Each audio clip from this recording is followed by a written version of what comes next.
Good morning. I have a project for you today. This is one I have been wanting to do. I've been saying I was going to do it. I had started it, but well, you know how that goes.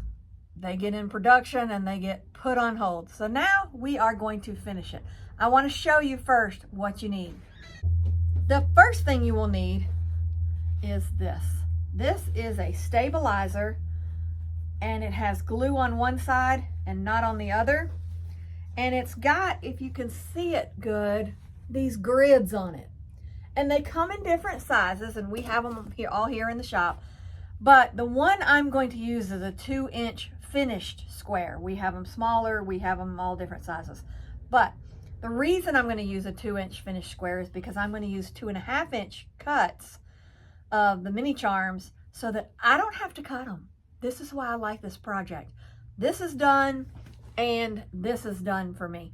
So all I need to do is take one of these cuts that I've already cut off that bolt, which is this right here. And it's this size. They come in sheets when you cut them off into certain sizes. They're this size. And I'm going to put several of these together to make one quilt. But I want to show you what I'm doing and how I'm adhering them. This is one, so you can get an idea. And I'm gonna go, I'll go right now in the back and I'll put them on and I'll show you how it's done.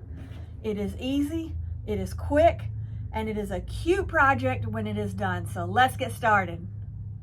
To get started, the first thing we're gonna do is take one of these stabilizing sheet panels and we will open it up on our ironing board. And you'll want the glue side up. So this is the bumpy side. That's the smooth side. You want the bumpy side up because that's the glue. Make sure you put that right because if you don't, it will be stuck to your ironing table. Okay, I closed the blind so you can see it a little bit better. First thing, make sure that glue side is up. Then you'll just take your charm pack and just start putting them on these squares. You'll see squares in this sheet. You see right here, see all those squares? That's what I'm lining them up with. So I'm just taking my charm pack, my mini charms, and just randomly putting them out because I don't want all my blues together, all my pinks together. So I'm gonna open it up and just find different colors. So there's a blue and a green. Let's put an orange in here, maybe over here, a blue here. And you're just gonna fill these up. Fill all these little squares up until you run out of one charm pack and a mini charm, and then we'll go to another mini charm.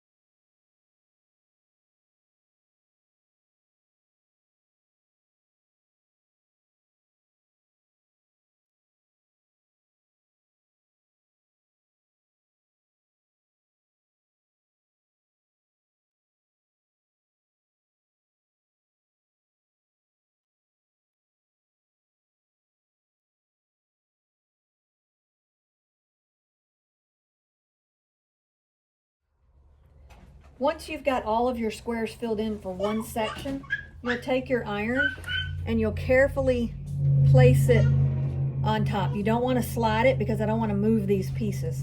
I want them lined up with those grids on this stabilizer. And I don't want to touch my iron to this glue. So I'm just making sure the base of the iron is right at the fabric line. I'm going to heat all of these down. You'll want to make sure you use a iron that gets pretty hot.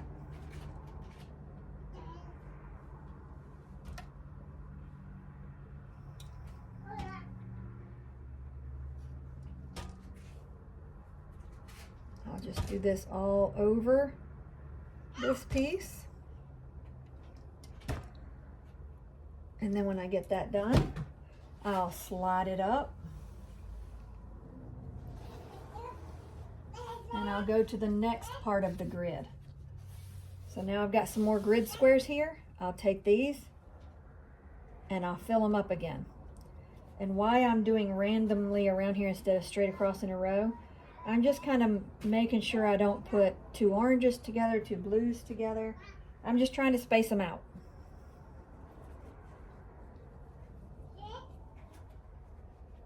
And then once I get them on there, as long as I haven't heated them down yet, I can move them around. So let's say I get to the end and I see all these blues together, all I got to do is swap them before I iron them down.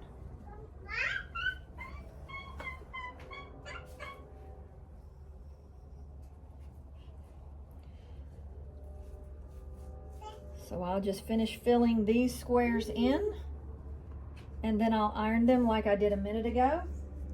And after that point, I will slide it up and do the rest of this grid stabilizer. And when I get it all done, at that point, I'll do another one and another one, however big I want to make it. And I'll fill all these up, and then I'll sew them together. But I'll show you how we sew them when I get this ironed up, when I get all these ironed on. So let me iron all these on, and then I'll be back to you. Once I've got them all ironed down, I will take this and lay this row over this row. Just flip it upside down, right sides together. And because there's a little space in between these blocks, this will fold naturally. So I'll stitch a 1/4 inch down this side.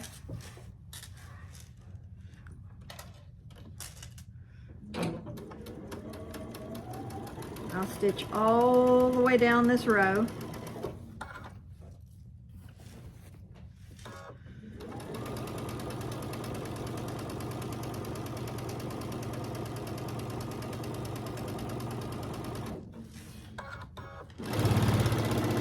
Make sure you keep it straight.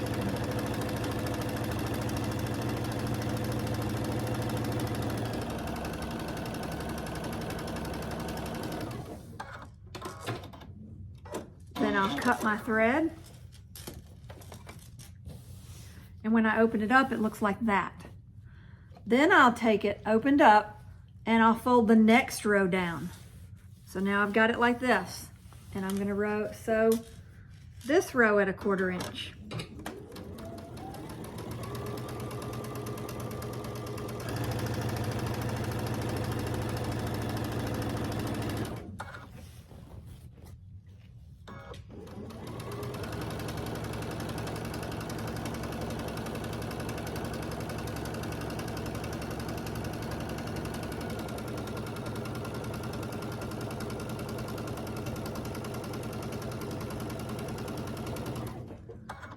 Cut my thread. I will open it back up. Now those are sewn together, so I'll flip it down the next seam that's not sewn, which is right here.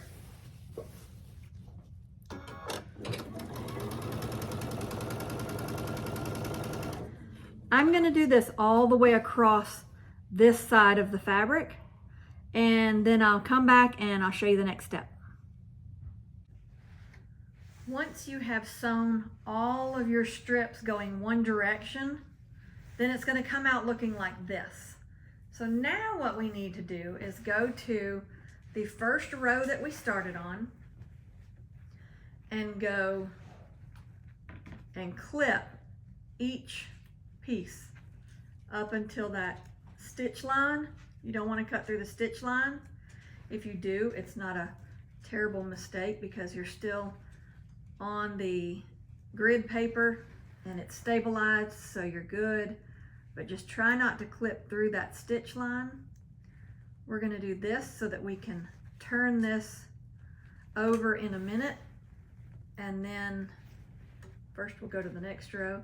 We'll do each our rows like this, but then when we turn it and all these are clipped, these will allow the rows to nest together perfectly, so we can stitch going the other direction, and then all these squares are attached.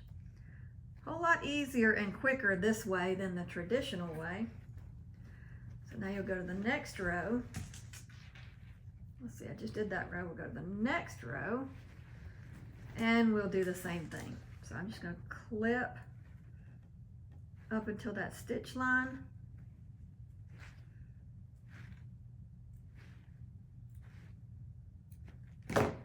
Then I'll flip it to the next row and do the same thing. I'm going to do this all the way down this quilt for each of these rows, and then I'll come back and I'll show you the next step. Because I know if I keep you on here while I'm doing all this, you are going to be bored to death. I don't want that to happen. So I'll meet you back here in a minute. Now that we have stitched the rows this way, we need to stitch them this way. So we've stitched them this way and clipped them in between each piece. So now we're going to take one side and we're going to flip it down this way. So we'll turn it and stitch the same way we did last time, but now we're going the opposite direction. And all my seams are going the same direction.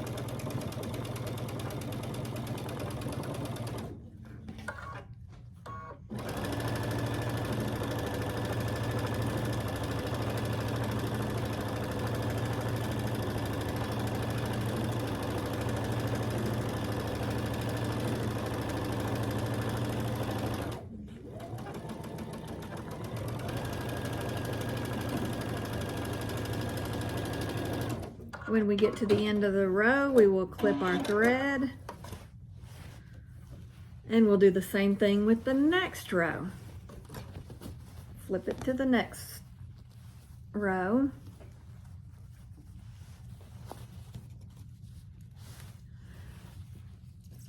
And then we'll stitch down this side.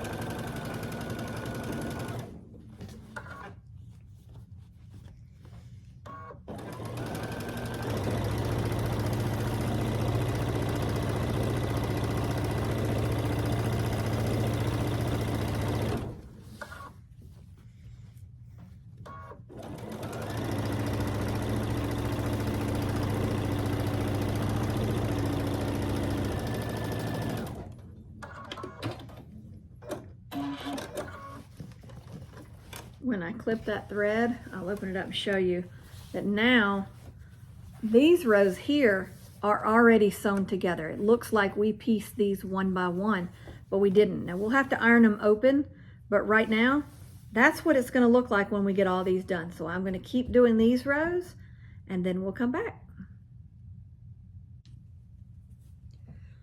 Once you finish sewing both directions and you iron it flat, this is what you end up with.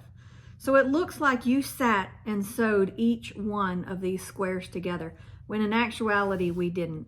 This took maybe 30 minutes and this whole thing is done. How much easier could it be than that right there? We're gonna do a couple more of these, put them together, and we'll see what it looks like. Once you've got your whole panel done, and you've got another panel done, you just piece them together like this. Line them up, the corner of this square to the corner of this square, and it should line up with the corner of this square down here, and you stitch down that line. Now, if we were doing something like a trip around the world that has certain colors going certain ways, and you need it to extend over here, then we could extend it this way by piecing these together like so. But we're not doing that. We're doing this way for this one. So what I'll do is I'll take one and I'll take another and I will line this corner square up. And then I'll go about 5 or 6 blocks down and see that, look, it's lined up again here. So I don't need to do anything but start stitching down this side. I'm gonna stitch a 1/4 inch again. Let me move you so you can see. So I'll stitch a 1/4 inch down this side, making sure it stays lined up.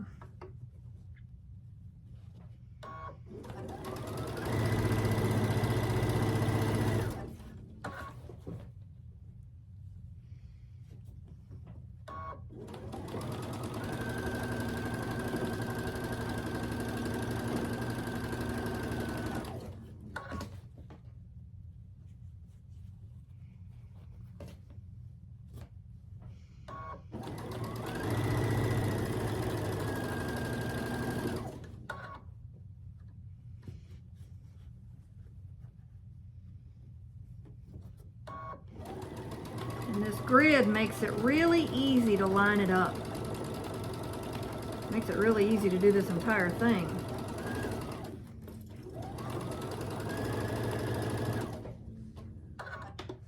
So now we'll cut our thread. And we've got one big piece. And that was an hour at the top. And so what I'm gonna do now is iron this flat where we just sewed that seam, and then I'll show you a better picture of what it looks like. We are about an hour in on this project, and look what we have.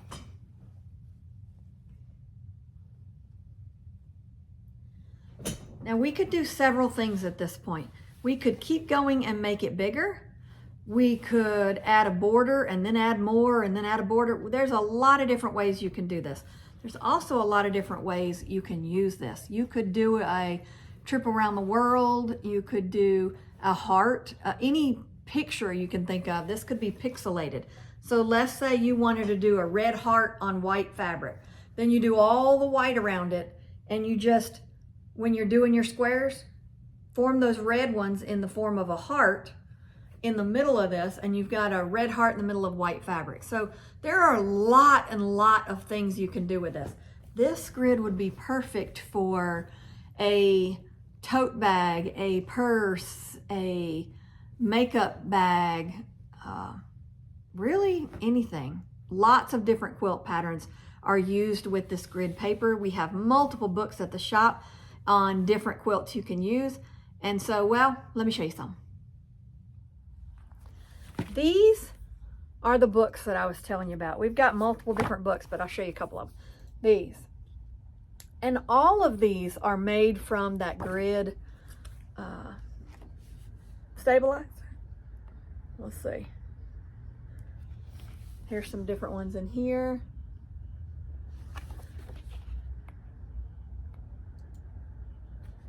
See that classic pattern right there?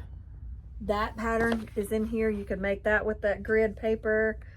Lots of different pretty ones in these books. Even the sampler can be done with that grid.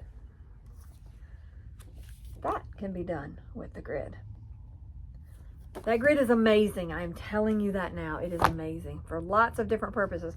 But I wanted to show you the easy way, the easiest one was this right here. Just put them on there random. You don't even have to think about it. And this is what I ended up with. You've already seen this. It's not too big, but that's the whole idea of this one for me, because we need some more quilts to hang around the shop, because I always make big quilts, or quilts that are too big that if I hang them from the ceiling, it's going to hit you in the head. So I can't do that. So I decided this was big enough. What I'll do is I'll probably, well, I know I'll put a border around it, and then I'll quilt it like that. We'll hang it, you get the idea of it, you get to see it, and then when we're done, well, I got a baby quilt done and ready to go. That's what I'm doing with mine. So I hope you enjoyed this tutorial. I hope you try it. It was a fun one, and literally about an hour in, you got a quilt top. I mean, unless you're gonna put a border on it, or if you're gonna make it a bigger quilt, either way, put a border, make it bigger, do both of those things. Give it a day and you're done with this quilt top. What more could you ask for? Such a quick and easy, fun quilt. And you don't have to think. That was my favorite part of it. You don't have to think. Just put it together. But that is all for today. I wanted to show you this quilt top, and until next time, you guys have a great afternoon. And well, I'll see you on the next video. Like and subscribe if you have not, and happy quilting.